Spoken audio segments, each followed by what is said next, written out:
Malton, Ontario, October 1942. The telegram arrived at 3:47 in the afternoon. Malcolm Thorne held it in both hands, reading the words a third time, hoping the meaning would somehow change. It didn't. Lysander production standards unacceptable. Contract terminated. Canadian industrial capacity inadequate for modern military aviation. Air Ministry, London. 42 years old, a lifetime of engineering reduced to 14 words on yellowed paper. Behind him, the National Steel Car factory floor stretched into shadow. 200 workers stood motionless beside half-assembled Lysander reconnaissance aircraft. Fuselages hung from overhead cranes like metal carcasses. Wing sections lay scattered across workbenches. 3 years of effort, hundreds of thousands of dollars, all of it worthless. The nearest aircraft beckoned. Malcolm approached slowly, as one might approach a casket. His palm found the aluminum skin, still warm from welding. Rivet lines pressed against his hand, each one a small failure multiplied across an entire production run. The Air Ministry inspectors had catalogued them all. Misaligned spars, inconsistent tolerances, hydraulic fittings that leaked under pressure. The British had been polite about it, devastatingly polite. Perhaps Canada is better suited to supplying raw materials, lumber, aluminum ore, simple components. Eyes closed, Malcolm could still hear the inspector's voice. That carefully neutral tone somehow carrying more contempt than any insult. A hand touched his shoulder. Arthur Bennett, the plant foreman, stood beside him. 60 years old, knuckles scarred from 4 decades of factory work. "They're waiting for you to say something," Arthur said quietly. Past the foreman, 200 faces watched. 200 families dependent on wages that would stop at the end of the week. Malcolm had promised them this contract would run for years. Promised them purpose, pride, a chance to build something that mattered. "Tell them to go home, we're done here." That night, Malcolm sat in his kitchen. Darkness filled the house. Clara had taken their son Daniel to her sister's place. A note lay on the table. 4 lines. The last one, cut deepest. "Daniel asked me today if his father was a failure. I didn't know what to tell him." Staring at the note until the words blurred. 14 years old. 14. The age when a boy decides who his father really is. The age when heroes become men, or men become disappointments. 3 weeks ago, he'd missed Daniel's birthday. 16-hour shifts trying to save the Lysander contract, trying to prove the inspectors wrong. A promise to make it up later. Build something together, show him that engineering meant something, that building things with your hands, with your mind, mattered. Now his son thought he was a failure, because he was. The note folded carefully. Malcolm placed it in his shirt pocket, over his heart. Tomorrow would bring the unemployment office. Paperwork. The line of men who'd run out of chances. At 42, too old to start over, too old to matter. 11:37 that night. The phone rang. Factory men answer phones at midnight. Midnight calls mean accidents, injuries, fires, things requiring immediate decisions. Thorne residence. "Malcolm, it's Garrett Holloway," straightening in the chair. The Minister of Munitions and Supply, a man who commanded war production for an entire nation, a man with no reason to call a failed factory manager at midnight. "Mr. Minister, I need you at Parliament tomorrow morning, 8 o'clock. "Sir, I'm not sure. The government is assuming control of the Malton plant. We're expropriating National Steel Car. You're going to build Lancasters." Silence on the line, heartbeat audible in the quiet kitchen. The Air Ministry said, "I know what they said, that's why I'm calling you. 8 o'clock, Malcolm, don't be late." The line went dead, holding the receiver. Outside, November wind rattled kitchen windows. Inside, something shifted. A weight he'd carried for 3 years suddenly multiplied. The British said Canada couldn't build precision aircraft. Tomorrow, the government would ask him to prove them wrong, or confirm they'd been right all along. Parliament Hill, Ottawa, November 4th, 1942, 8 a.m. Garrett Holloway stood behind his desk like a general surveying a battlefield. 55 years old, silver hair, eyes that had sent men to factories and to war. No seat offered. The Lancaster, 4-engine heavy bomber, carries 8,000 pounds of ordnance into the Reich, brings crews home through flak corridors and night fighter screens. The RAF needs every Lancaster Britain can build, plus every Lancaster we can deliver. A folder slid across the desk. Photographs of sleek, powerful aircraft, technical specifications, production schedules. We've acquired complete blueprints from Avro, full technical support from British liaison officers, access to supply chains across North America. The photographs demanded study. The Lancaster was beautiful, complex, unforgiving. When? First aircraft by August 1943. 9 months. Looking up. That's impossible, I know. The engineering alone would take a year. The tooling, the workforce training, quality control systems. I know. The Air Ministry was right about the Lysander. We failed every standard they set. Why would you trust me with something more complex? Holloway walked to the window. Outside, Parliament's copper roofs gleamed in morning sun. The Lysander failed because National Steel Car was a private company, worried about profit margins and shareholder returns. We're creating Victory Aircraft Limited, a Crown corporation, government-owned, government-funded. Your only job is to build the best Lancaster possible. Money isn't the constraint. Time is. Turning back. Britain is bleeding bombers faster than they can replace them. Every Lancaster factory in England sits within range of German bombers. One successful raid could shut down production for months. That's why they need us. That's why they don't get to tell us we can't do it. The folder closed. You're asking me to stake my reputation on 9 months. No, I'm asking you to stake Canada's reputation. Your personal failure at National Steel Car is over. This is about whether our entire nation can produce military aircraft to the highest standards on Earth, whether we're a real country or just a colony that ships raw materials to Britain. Both hands flat on the desk. You failed once. I'm giving you a chance to succeed in a way that matters. 9 months. KB 700, the first Canadian-built Lancaster. After that, we build 430 more. Yeah, to Daniel. Clara's note over his heart. 200 workers standing silent on a factory floor. If I fail again, if you fail, we confirm every British doubt about Canadian capacity. We become what they always said we were. Hewers of wood, drawers of water, a resource colony. The weight settled onto shoulders, heavier than anything ever carried before. I'll need complete authority over engineering decisions. You'll have it. I'll need to hire my own team, my own inspectors. Done. And if the British liaison officers interfere, they'll advise, you'll decide. Standing, hand extended across the desk. 9 months. Holloway gripped the hand. 9 months. Walking out of Parliament, November wind cut through coat. A pause on the steps, looking across Ottawa's frozen landscape. Somewhere Daniel was in school, learning mathematics, reading about engineers and inventors, boys who built things that changed the world. 9 months to become that kind of man. Or 9 months to fail in front of his son again. This time, the world would be watching. Malton, Ontario, January 12, 1943. The freight car sat on the railway siding, doors sealed, marked with British military stamps. Workers pried open locks while Malcolm watched. Metal groaned, doors slid back. Wooden crates filled the car floor to ceiling, hundreds of them. Each one stenciled with codes Malcolm didn't recognize. "What are we looking at?" Arthur Bennett asked.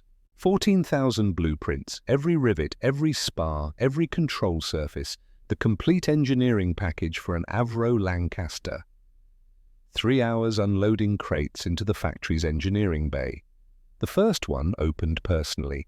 Inside, technical drawings rolled and tied with string, one selected at random, spread across a drafting table, a wing spar attachment point, dimensions labeled in inches and fractions, bolt specifications, torque requirements, all of it precise, all of it British.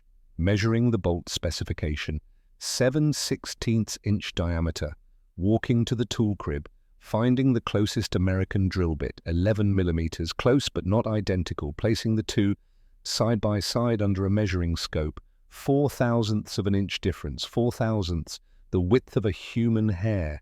Senior engineers called into the bay. 6 men, the best hired in 8 weeks. They gathered around the drafting table for the explanation. Every measurement on these drawings is British Imperial. Every machine tool in this factory is American standard. They're not compatible. One engineer, a young man named Harrison, picked up a British bolt from a sample box. He tried threading it into an American nut. Jammed after 2 turns, Harrison forced it. The threads stripped, metal shavings fell onto the table. British Standard Whitworth, 55-degree thread angle. American Standard is 60 degrees. You can't force them together, you can't adapt them, they're fundamentally incompatible. Silence filled the room. So we convert the measurements, Harrison said finally, inches to millimeters, build conversion tables. It's not that simple. British aluminum alloys aren't identical to American alloys. Their hydraulic fittings use different thread pitches. Their electrical standards specify different wire gauges. Their paint formulations use different chemical compositions. But 6 more blueprints spread across the table. This isn't a translation problem. This is complete re-engineering. We have to redraw every single blueprint to North American manufacturing standards, account for every tool we have, every supplier we can access, every material substitution we'll need to make. Arthur Bennett leaned against the table. How long? The calculation had been done 3 times. The answer hadn't changed. 6 months minimum. 6. If we had a team of 50 draftsmen working around the clock. We have 8 weeks, Harrison said quietly, until the first components need to start production. A nod. I know. At the window, the factory floor stretched empty. Waiting for workers, waiting for materials, waiting for an aircraft that existed only as 14,000 incompatible blueprints. Behind, engineers waited for a decision. Turning back to the room. We're going to redraw every blueprint, all 14,000. We have 12 weeks. That means we complete drawings 10 times faster than possible. Harrison stared. That's insane. Yes. We'll be working 18-hour days, 7 days a week. Yes. Even then, we'll probably fail. Hands found the table edge. Probably, but if we don't try, we definitely fail. And Canada definitely becomes what Britain says we are. Looking at each man in turn. I need volunteers, not orders. This will cost you time with your families, sleep, health, maybe your sanity. I can't promise success. I can only promise that if we succeed, we build something that proves our country belongs in the aerospace age. The engineers looked at each other. Harrison spoke first. I'm in. One by one, the others nodded. The weight shifted, heavier, but now shared. Then we start tonight. We have 12 weeks to do 6 months of work. The British said it's impossible. Let's prove them wrong. They work through the night, and the next night, and the night after that, 4 hours of sleep, sometimes 3, missing Daniel's school play, missing Clara's birthday, missing Sunday dinners. The note in the shirt pocket became worn at the folds. Daniel asked me if his father was a failure. Every night, wondering if this was the same mistake again. Sacrificing family for work, missing the moments that mattered. But every morning, walking into the engineering bay and seeing progress, stacks of completed drawings growing. British measurements becoming American. Impossible becoming possible. 12 weeks became 8, then 4, then 2. April 3rd, 1943. The final blueprint spread across the desk. A tail assembly diagram. The last of 14,000 drawings. Signature. Date. Added to the stack. Complete. Walking out of the engineering bay into dawn light. The factory floor empty. Silent. Waiting. Behind, 6 engineers slept at their desks, exhausted, triumphant, driving home, Clara making breakfast. She looked up when he entered, surprise crossing her face. "You're home early." "We finished. The blueprints are done," setting down her coffee cup. "Malcolm, I know, I've been absent. I've missed everything. Daniel's barely spoken to me in 4 months." Clara walked around the table. She took his hands. "He doesn't think you're a failure anymore. He tells his friends his father is building bombers to win the war. He's proud of you." Something broke inside the chest. "I don't deserve that yet." "Then finish what you started. Build the Lancaster. Show him you can succeed," pulling her close. "I'm going to need 9,000 workers. Most of them will have no factory experience. I'm going to train farm boys and housewives to build precision aircraft." Laughter against his shoulder. "Of course you are. The British will say it's impossible. Let them say it. You've got 12 weeks of impossible already behind you." I'm holding her until morning light filled the kitchen, until breathing came easier, then driving back to Malton, 9,000 workers to find, an aircraft to build, and a son watching to see if his father would finally succeed. Malton, Ontario, July 18th, 1943. The fuselage section hung from the overhead crane, rotating slowly in afternoon light. Walking around it, eyes tracking every rivet line, every seam, every surface, beautiful, nearly perfect, nearly. The British liaison officer's inspection report had arrived that morning. Group Captain Wesley, sent from Woodford to verify Canadian production standards. The report sat on the desk, 3 pages, professional, thorough, devastating. Arthur Bennett called into the office. Door closed. "The rivet spacing is wrong. On 18 completed fuselage sections, the pattern doesn't match British standard specifications." Arthur's face went pale. "How wrong?" 3 millimeters off on primary stress points, within American aircraft tolerances, outside Lancaster specifications. "Jesus, how much?" $42,000 in scrapped aluminum. 2 weeks of production time. Arthur sat down heavily. "Which crews?" "Henderson's team, Patterson's team, the new hires from the April training class." "We fire them?" "No," looking up. "Malcolm, $42,000, I know the number. I also know those workers followed the training we gave them. The error is ours, not theirs. We didn't catch the discrepancy in quality control." At the window, the factory floor buzzed with activity.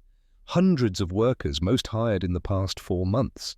Farm boys who'd never held a rivet gun, women who'd spent their lives in kitchens and fields, all learning precision aerospace manufacturing, all trying their best. Garrett Holloway wants heads. He called this morning. Wants me to fire the team leaders, make an example, show we're serious about quality. So that's exactly what National Steel Car did with the Lysander. Blame the workers, fire people, create fear. It didn't work then, it won't work now. Turning from the window. "We're going to implement a shadow inspection system. Every 3rd rivet line gets checked by a 2nd worker before the section moves to the next station. Every critical stress point gets verified by a senior inspector. We catch errors in real time, not after completion. That'll slow production. For 2 weeks, then quality improves and speed increases. We build trust, not fear." Arthur stood. "Holloway won't like it." "Holloway wants results. I'm giving him a system that works." That afternoon, the entire workforce gathered.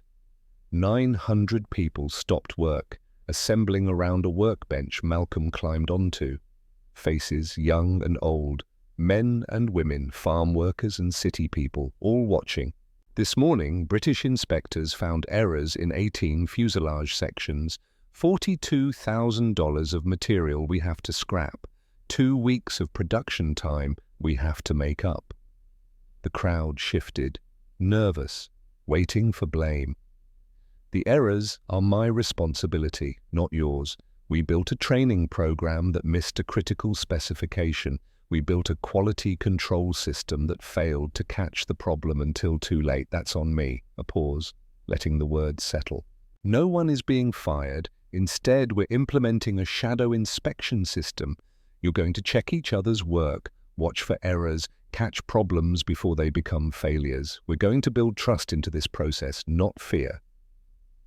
Someone in the crowd spoke up, a woman's voice.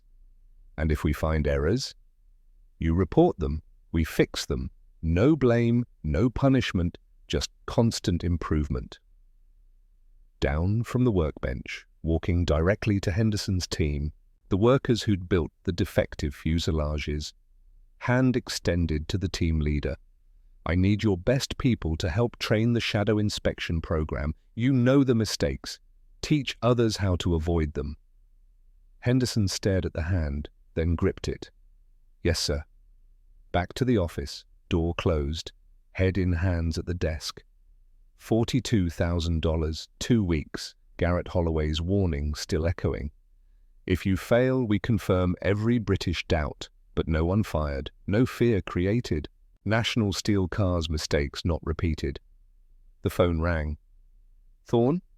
It's Holloway. I heard about the fuselage problem. Yes, sir. I also heard you implemented a shadow inspection system instead of firing people. Eyes closed, waiting for the order to reconsider. Good. The British build aircraft by punishing mistakes. Maybe Canadians build them by learning from them. Make it work, Malcolm. The line went dead, setting down the phone, the note in the shirt pocket, worn now, creased from months of carrying. Daniel asked me if his father was a failure. Not yet, not yet.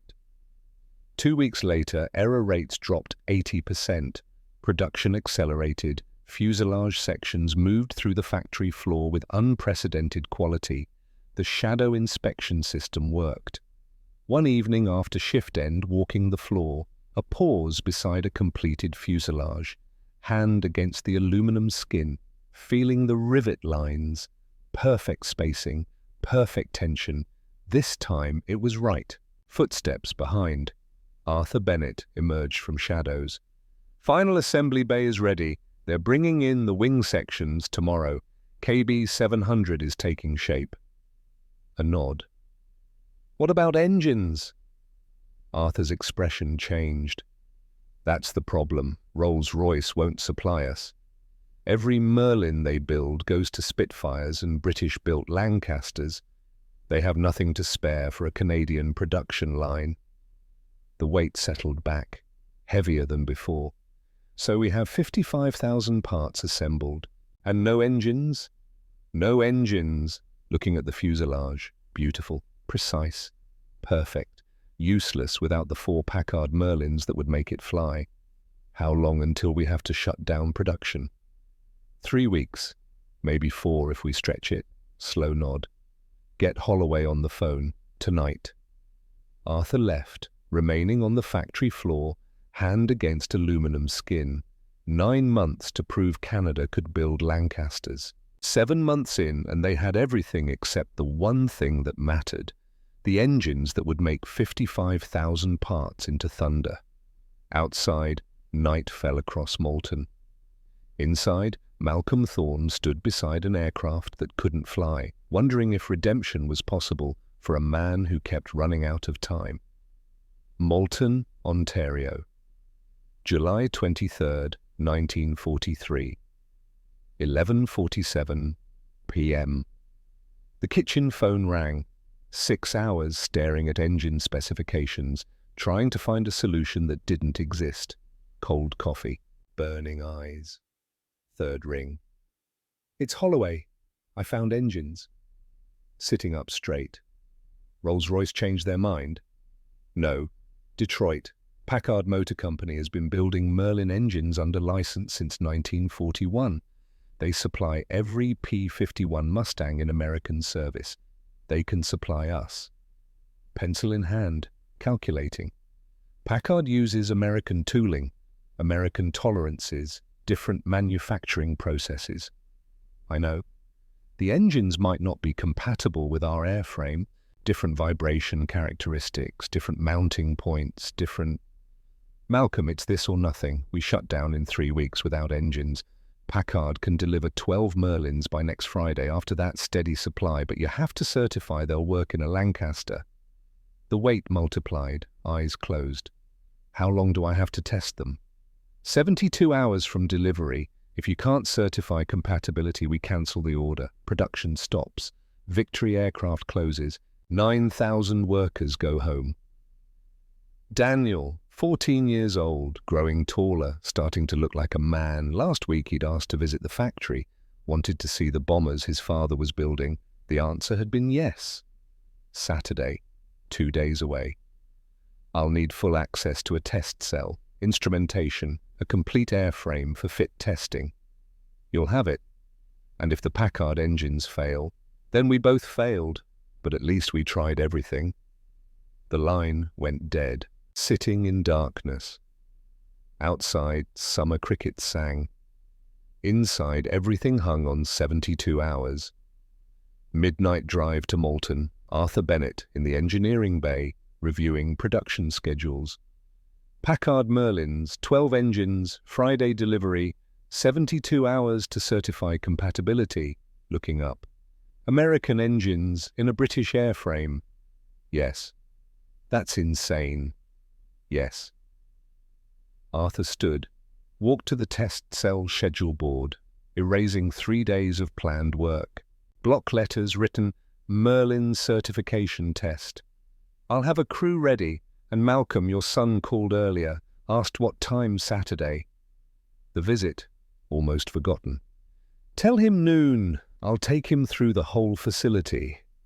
Even if we're in the middle of engine testing. Especially then. He should see what we're trying to do, win or lose. Friday morning, July 30th, 1943. The freight truck arrived at 6 a.m., watching workers unload wooden crates from Detroit, each one stamped with Packard's logo, each one containing a Merlin engine wrapped in Cosmoline preservative. The first crate opened in the test cell. The engine sat nested in packing material, gleaming under work lights. 12 cylinders arranged in a V configuration, supercharger assembly, reduction gearing, over 1,000 horsepower waiting to be unleashed, hand running along the crankcase. The metal smoother than British Merlins, tighter tolerances from American precision grinding equipment. It's beautiful, Arthur said quietly. Let's see if it works. 12 hours cleaning Cosmoline off the first engine, installing accessories, mounting sensors. By midnight, the Merlin sat ready in the test cell, connected to instrumentation measuring every vibration, every power fluctuation, every deviation from specification. The start sequence initiated. The Merlin coughed, caught, roared to life. Sound filled the test cell. Not just noise, power. Controlled violence, 12 cylinders firing in precise sequence, the supercharger whine rising as throttle advanced, gauges watched, oil pressure climbing, temperature stabilizing, RPM holding steady. For 30 minutes running the engine through every operating condition, idle, cruise power, combat power, emergency war settings, the Merlin responded perfectly, smoothly, no vibration, no fluctuation, better than the British Merlins tested before. Arthur leaned close, shouting over engine noise, "It's running smoother than spec." A nod. American manufacturing precision, tighter tolerances, more consistent machining. The Packard Merlin wasn't just compatible, it was superior. Engine shut down, silence flooded back.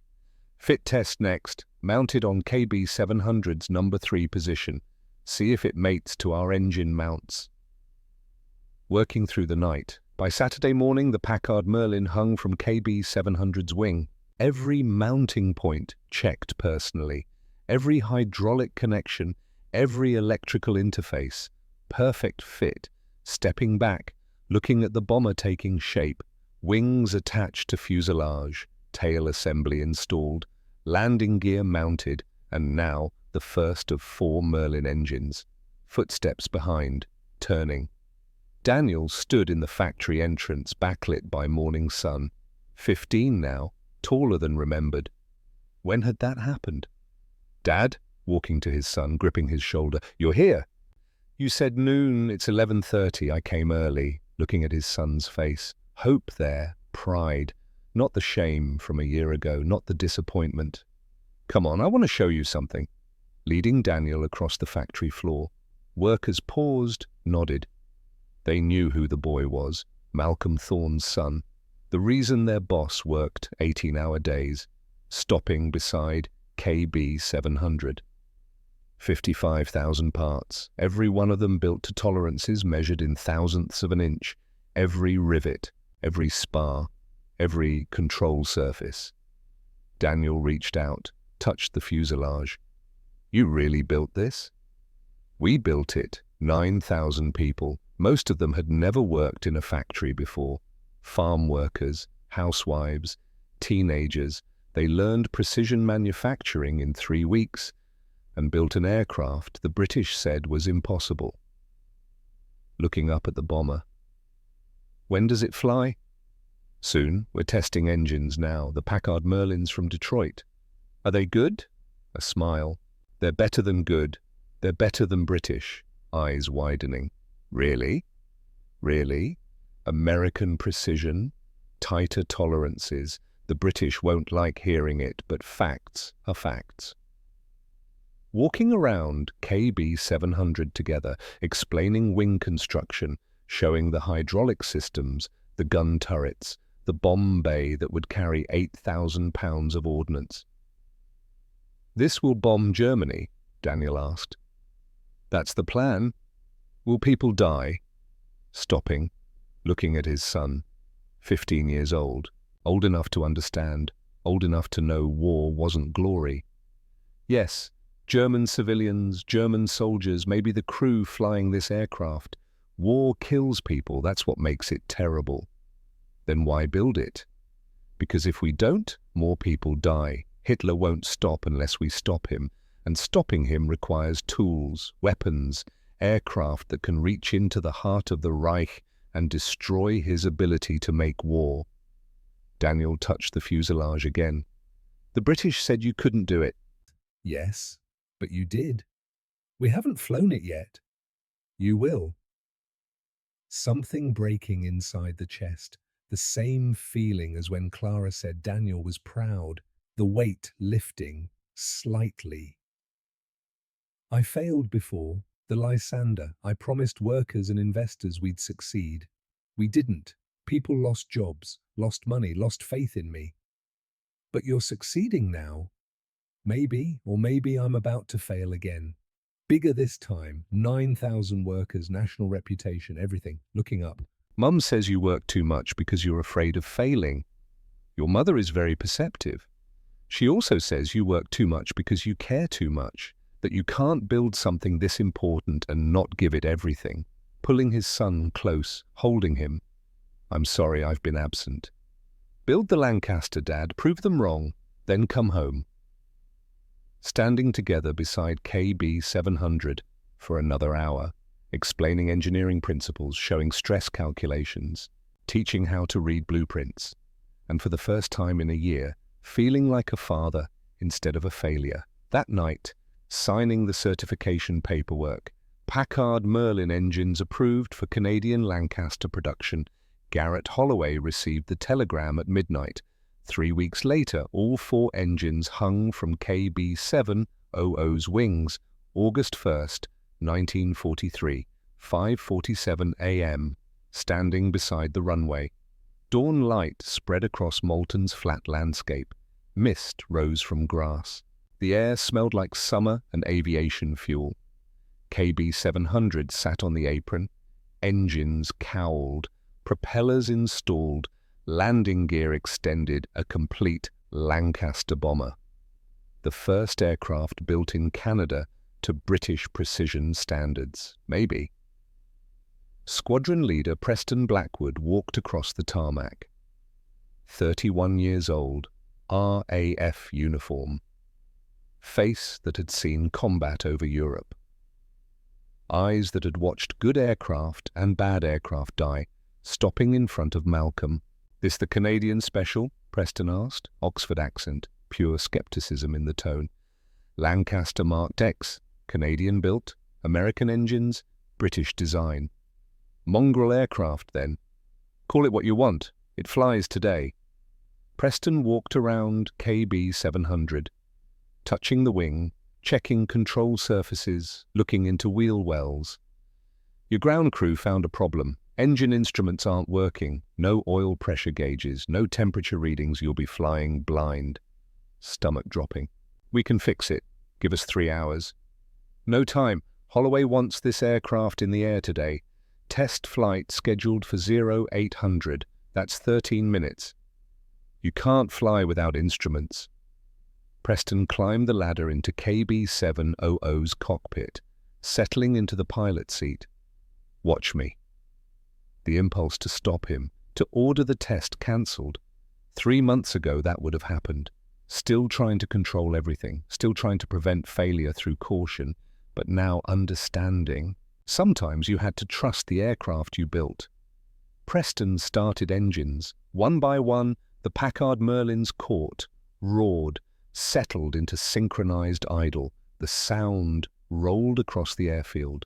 4 12-cylinder engines producing 5,000 combined horsepower. Thunder, real thunder. Watching Preston taxi to the runway, watching him advance throttles, watching KB-700 accelerate down concrete. 95 miles per hour. Preston pulled back on the yoke. KB-700's wheels left the ground. The Lancaster climbed into morning sky. Gear retracting, wings level, engines synchronized perfectly, rooted to the spot, unable to move, unable to breathe.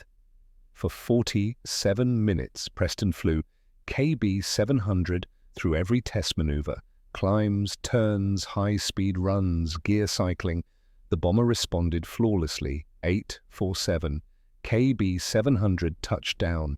Smooth landing. Preston taxied back to the apron, shut down engines. Silence flooded across Moulton. Preston climbed out, walked over, extended his hand. "She flies like a British Lancaster." Then a pause. "No, she flies better, smoother, less vibration. Your Packard engines are superior to our Rolls-Royce units." Taking his hand, unable to speak.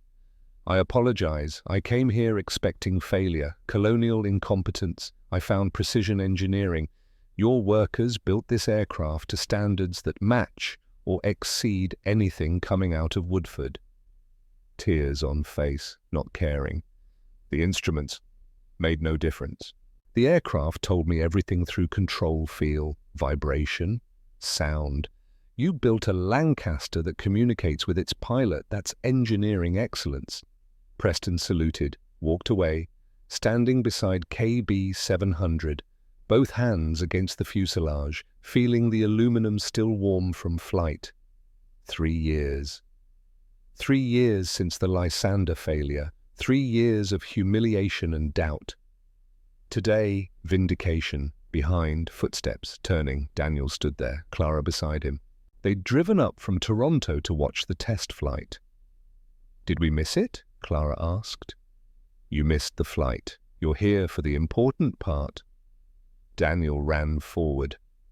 Malcolm lifted him, 15 years old, almost too big to lift, nearly a man, but holding him anyway. "It flew, Daniel. KB-700 flew, and the British pilot said we built it better than Britain," face buried in shoulder. "I knew you could do it." "So did I, eventually." Clara joined them. The 3 of them standing beside the aircraft, that proved Canada could build precision machinery. That proved Malcolm Thorne could succeed. That proved redemption was possible. August 6, 1943. Noon. 9,000 workers assembled outside the Molten factory. Shift workers and supervisors, engineers and janitors, everyone who'd built KB 700 during its 8-week construction, standing on a platform beside the bomber. Garrett Holloway at the microphone. The minister spoke about national pride, strategic importance, Canada's contribution to the Allied war effort. 7 minutes of political speech, then a pause. This aircraft will prove that Canadian workers can match any standard of precision and quality in the world. The crowd erupted, cheering, clapping. 9,000 voices raised in triumph.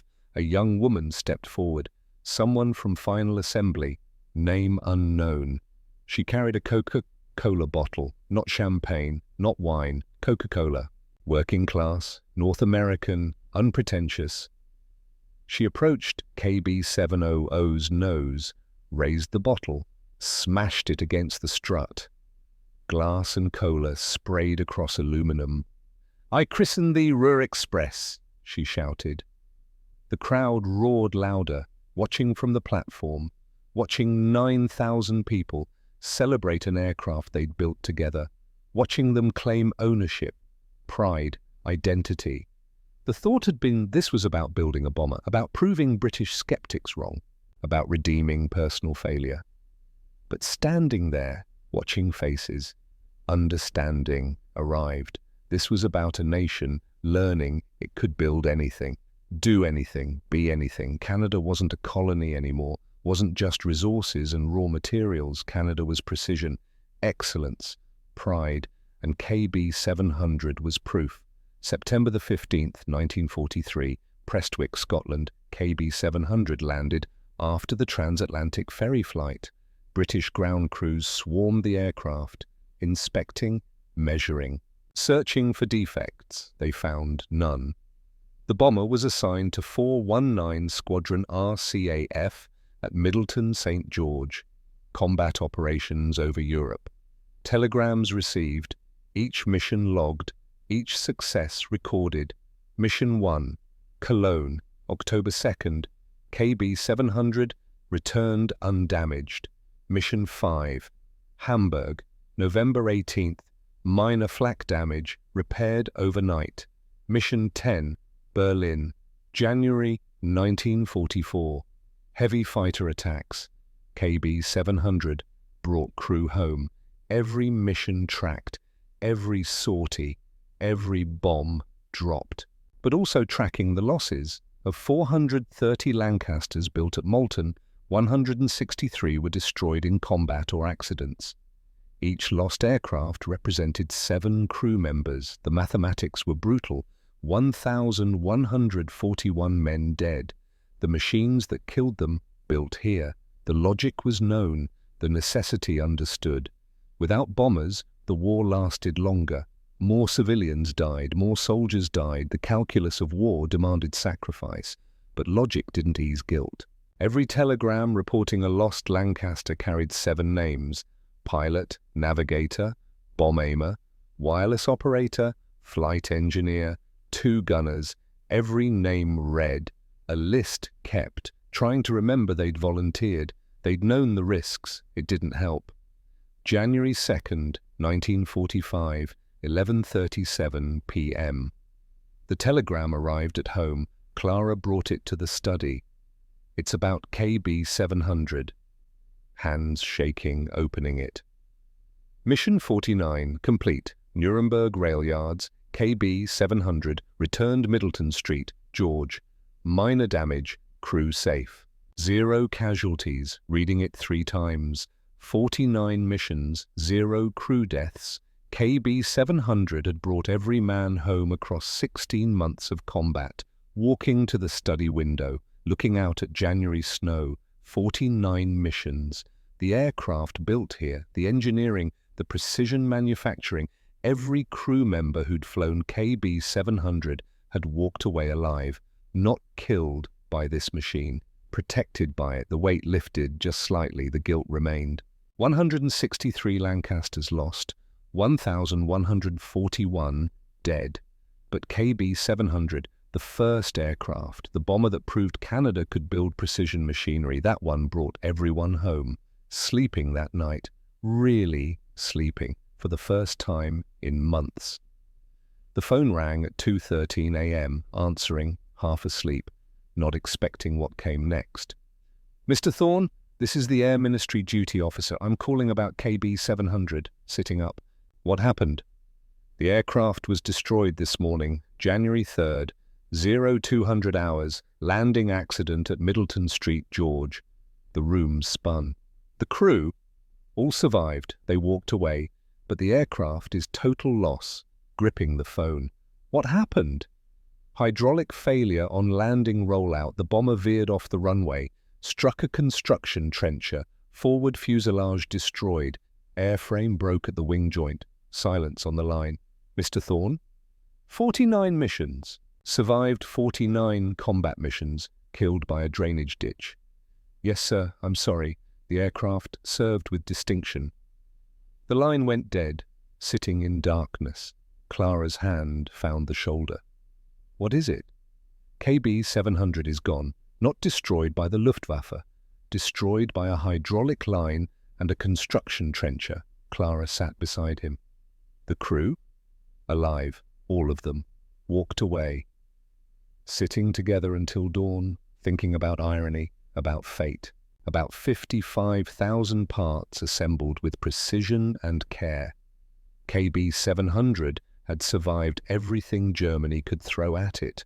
Flak over the Ruhr, fighters over Berlin, mechanical failures at altitude, destroyed by equipment failure on a peaceful English runway. But the crew lived. 7 men who'd flown 49 missions in KB-700. 7 men who'd trusted this engineering with their lives. They'd walked away. Maybe that was the real measure of success, and not that the aircraft survived. That the men did. Standing, walking to the study, pulling out the worn note from the shirt pocket.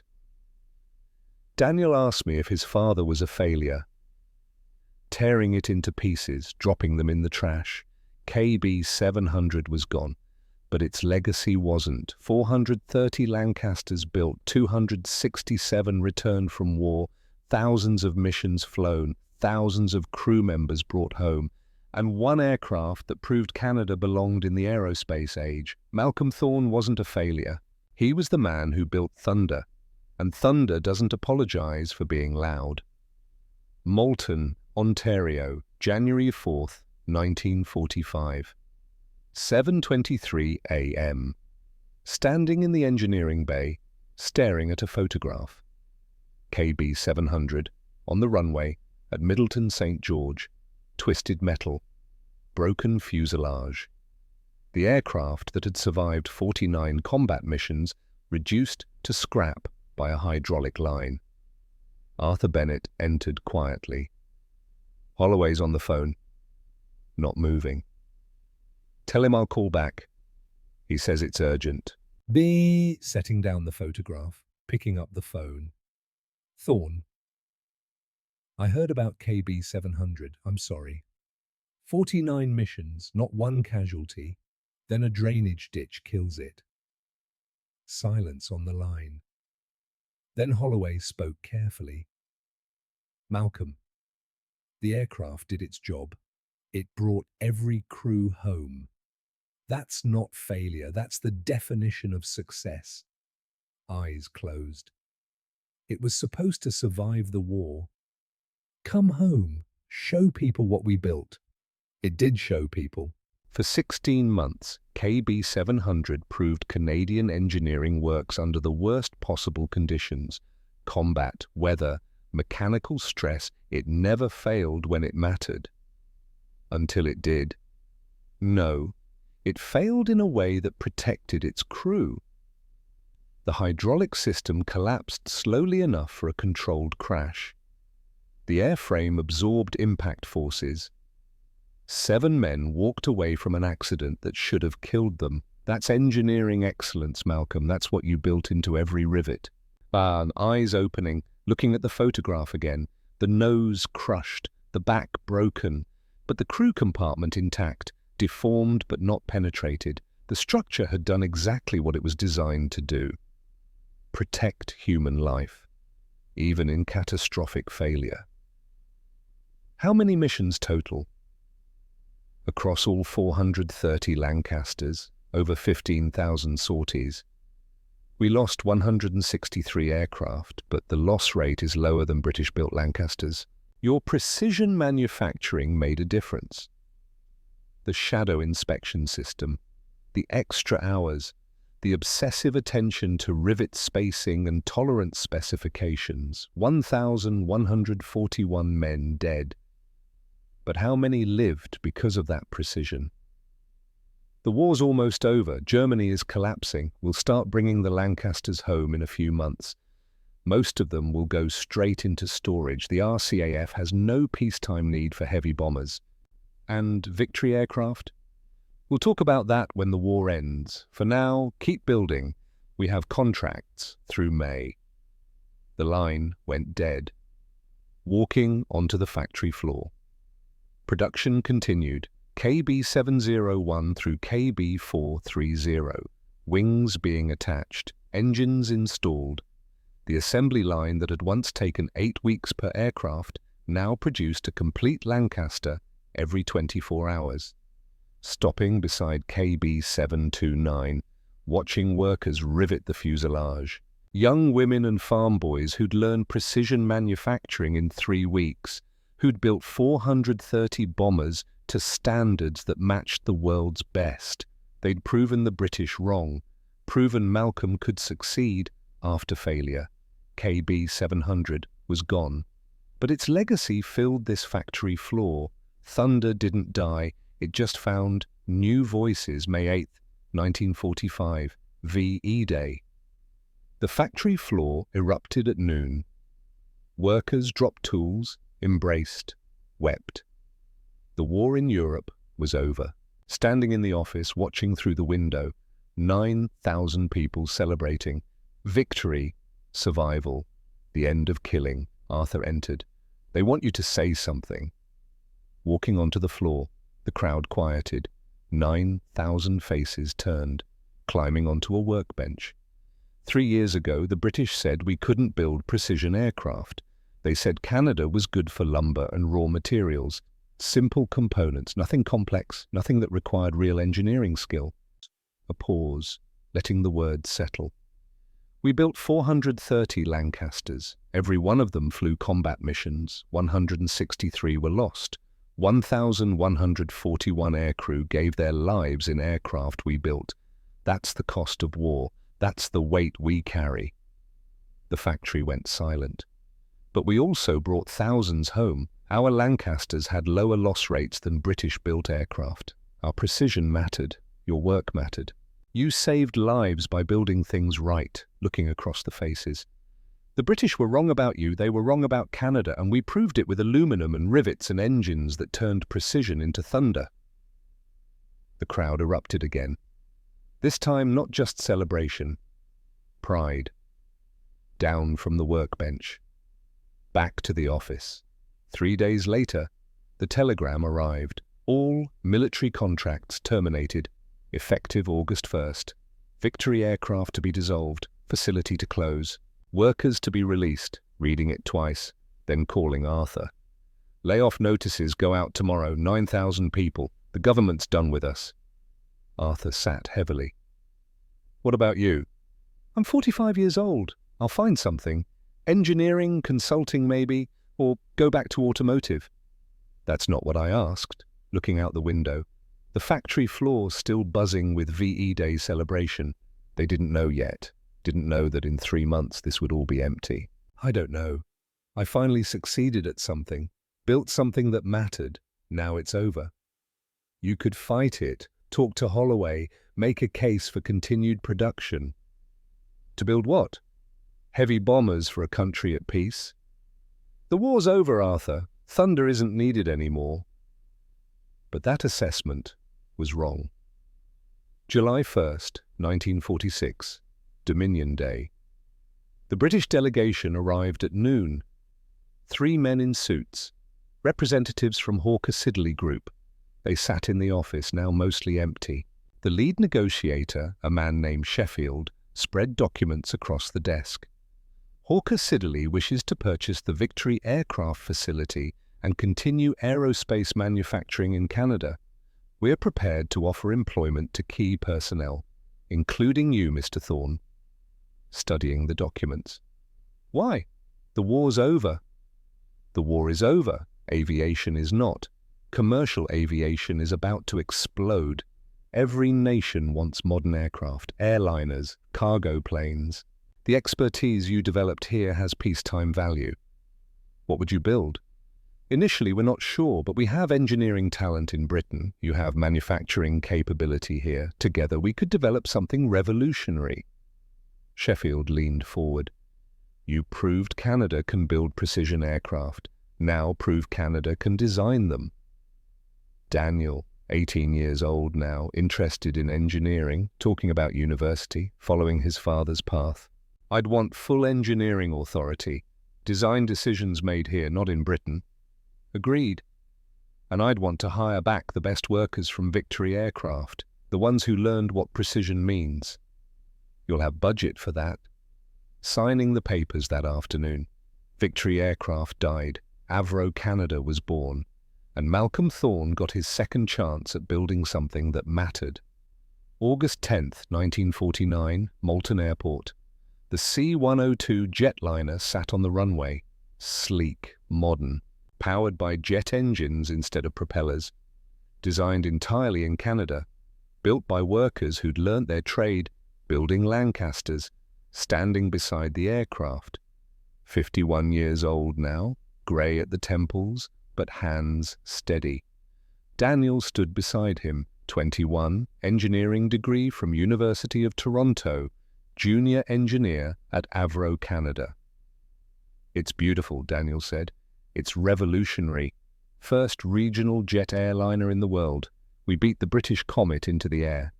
The test pilot climbed into the cockpit, started engines. The whine of turbojets replaced the roar of Merlins. Different sound, same thunder. The jetliner accelerated down the runway, lifted into August sky, watching it climb, watching Canadian innovation prove itself again. We're not a colony anymore, spoken quietly.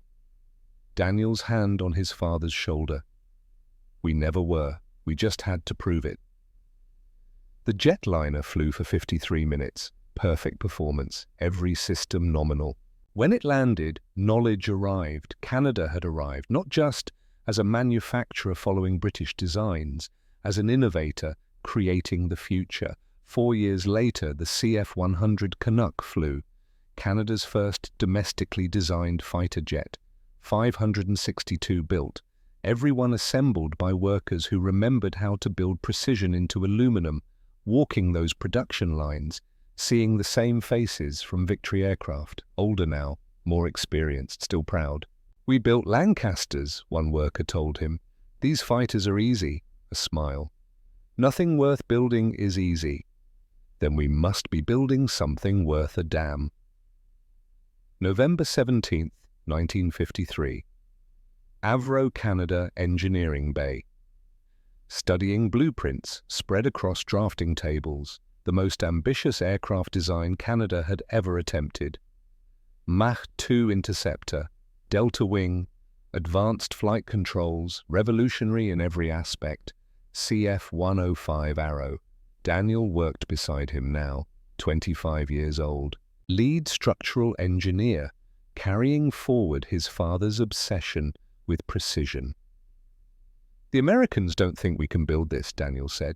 The British didn't think we could build Lancasters. This is different. This is designing from scratch, not following blueprints, creating them. Looking at his son, seeing himself at that age, before failure, before redemption, still believing engineering could change the world. Let me tell you about KB-700, the first Lancaster we built. It flew 49 combat missions, never lost a crew member. Then it was destroyed by a hydraulic failure and a drainage ditch. Daniel waited. I thought that was failure. Thought I'd built something that couldn't survive. But I was wrong. KB-700 succeeded because it protected its crew even when it broke. The structure absorbed impact, the design saved lives. Tapping the Arrow blueprints. This aircraft will be the same. We build protection into every rivet, speed into every curve, excellence into every system, and if people doubt we can do it, we prove them wrong with results. They worked for 5 years. Malcolm, now 58, Daniel, 30, side by side. Father and son building the future. The Arrow first flew in 1958. Test pilots called it the finest aircraft they'd ever flown. Mach 2 capable, agile, beautiful, everything the British had said Canada couldn't build. Standing on the runway, watching the Arrow cut through sky, remembering standing beside KB-700, remembering the weight of doubt. This time, no doubt. Only pride. Canada had proven itself again. And Malcolm Thorne had finally become the engineer his son always believed him to be. February the 20th, 1959. 11:47 a.m. Sitting in the Avro Canada boardroom. 59 years old, chief consulting engineer. A lifetime of aerospace work behind him. The phone rang. The secretary answered. Her face went pale. It's the Prime Minister's office. Taking the call. Mr.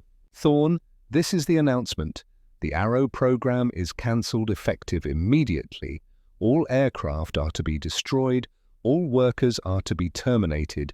This decision is final. Setting down the phone, 14,000 workers fired, 6 years of development, destroyed, 5 completed aircraft, ordered, cut apart with torches. Daniel burst into the boardroom. They're serious. Diefenbaker really cancelled it, standing, walking to the window. Outside, the Arrow production line stretched across the factory floor. The same floor where they'd built Lancasters, where they'd assembled jetliners and Canucks, where they'd proven Canada belonged in aerospace, now ordered silent. Why? Daniel's voice broke. The impulse to answer, to discuss politics and budgets and Cold War calculations, but the real answer was simpler. Because excellence scares people, because we built something too good, too advanced, and someone decided Canada didn't deserve it. Watching through the window as workers received termination notices, watching faces collapse, watching dreams die. Within a week, torches cut through Arrow airframes, the finest aircraft Canada ever built, reduced to scrap metal. Malcolm and Daniel stood in the empty factory, 45 years between them, 2 generations of engineers.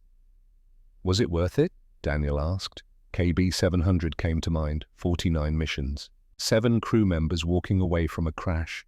Every time, even when they destroy what we built, because we proved we could build it, we proved Canada could create excellence. Then why does it feel like failure? Because you're measuring the wrong thing. Success isn't whether the aircraft survives. Success is whether the knowledge does, the skills, the confidence. Hand on his son's shoulder. 14,000 workers just lost jobs, but they didn't lose what they learned. They'll scatter to Boeing, to NASA, to Bombardier and CAE and Pratt and Whitney. They'll carry Canadian excellence across the world. That's not enough. No, but it's something. And something is better than the nothing Britain said we'd be. October 3rd, 1987, Canadian Warplane Heritage Museum.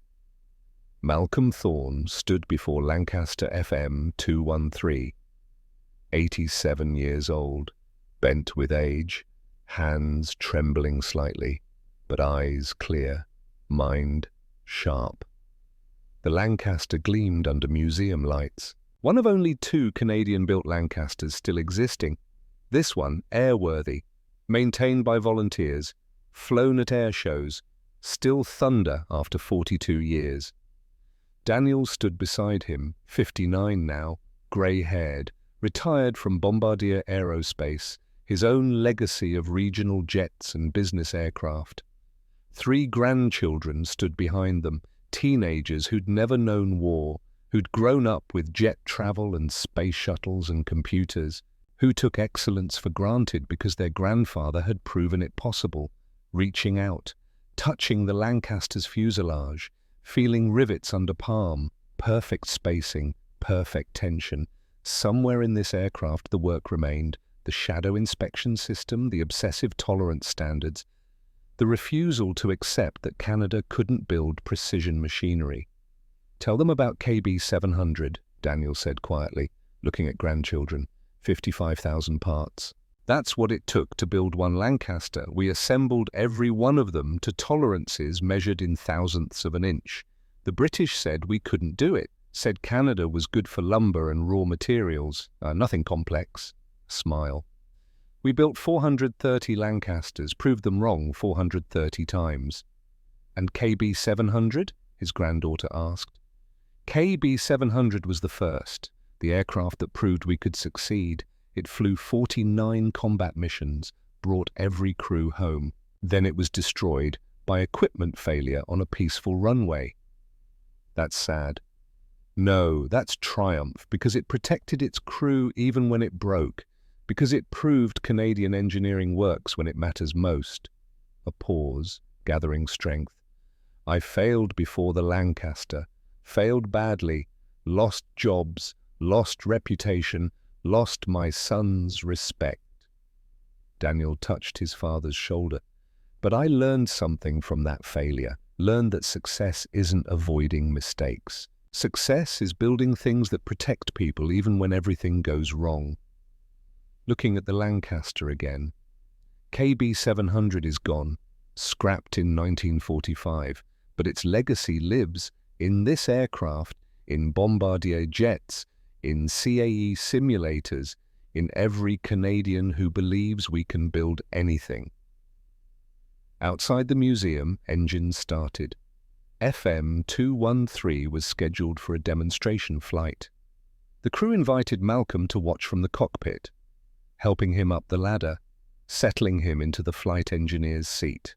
Daniel climbing in beside him, grandchildren watching from below. 4 Merlin engines roared to life, the same sound heard 44 years ago, when KB700 first flew, when Preston Blackwood had said it was better than British, when redemption had finally arrived. FM 213 taxied to the runway. Advanced throttles, accelerated, feeling the aircraft lift, feeling wheels leave ground, feeling 55,000 parts working in perfect harmony, eyes closed, remembering everything. The telegram ending the Lysander contract, the midnight call from Holloway, 14,000 blueprints, 18 scrapped fuselages, Packard Merlins. From Detroit, Daniel watching from the factory floor.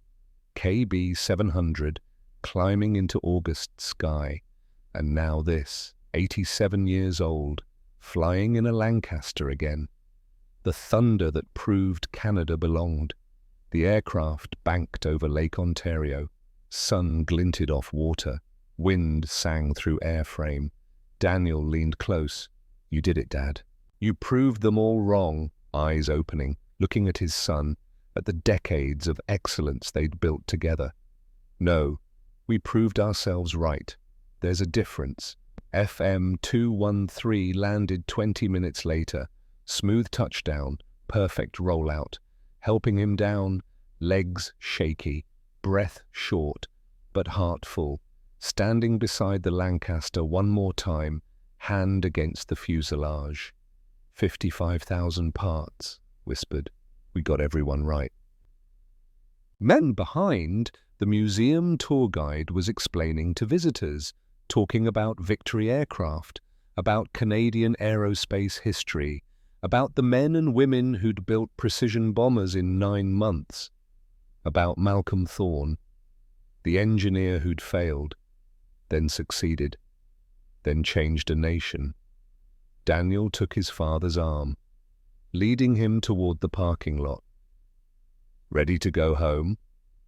Looking back at the Lancaster one more time, hearing the Merlins ticking as they cooled, hearing the sound that had defined his life. Thunder.